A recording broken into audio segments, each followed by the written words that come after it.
एक अरबपति खुले समुद्र के बीच फंस चुका था। उसकी यॉट डूब रही थी और पानी अब उसके गले तक पहुंच चुका था, लेकिन वो हार मानने वालों में से नहीं था। वो बार बार गहरे पानी में उतरता और खाने पीने का थोड़ा बहुत सामान खोजकर ऊपर लाता। डिब्बे, कैंस और सबसे जरूरी पानी, सब एक बैग में भरा और बिना पीछे देखे वो लाइफ बोट की तरफ चला। पर कुछ कदम चलने के बाद उसे याद आया, वो एक बड़ा रहस्यमय बॉक्स भूल गया है। वो तुरंत पलटकर डूबती यॉट की तरफ लौटा और उस भारी बॉक्स को लेकर दोबारा लाइफ बोट पर आया। उस बॉक्स में था एक सेक्सटेंट और उसकी मैनुअल। समुद्र में दिशा पहचानने का यही एक तरीका था। बूढ़ा शांत बैठकर मैनुअल पढ़ता रहा और कुछ देर बाद उसने सेक्सटेंट का इस्तेमाल सीख लिया। मानचित्र पर निशान लगाए और उसे अंदाजा हो गया कि पास वाली शिपिंग लेन से एक कार्गो शिप गुजरने वाली है।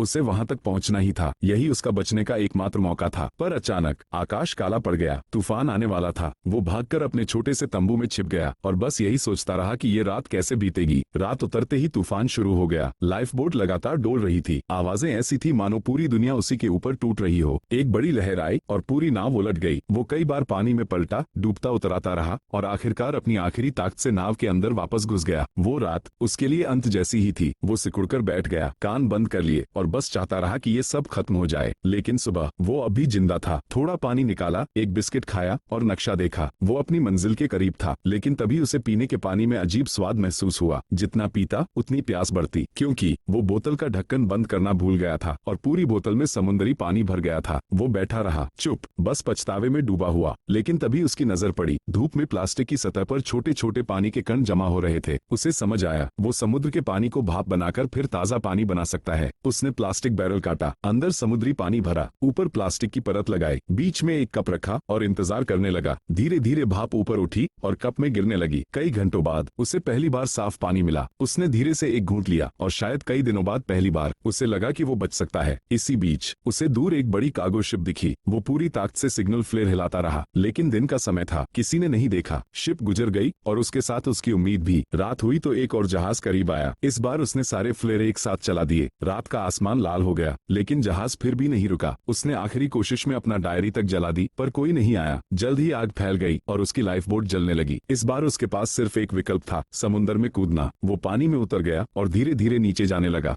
उसे लगा यही अंत है, पर ठीक उसी पल उसे पानी के अंदर रोशनी दिखाई दी, किसी रेस्क्यू बोट की। उसने अपनी आखिरी ताकत जुटाई, ऊपर की तरफ तैरा और रेस्क्यू टीम ने उसका हाथ पकड़कर उसे बाहर खींच लिया।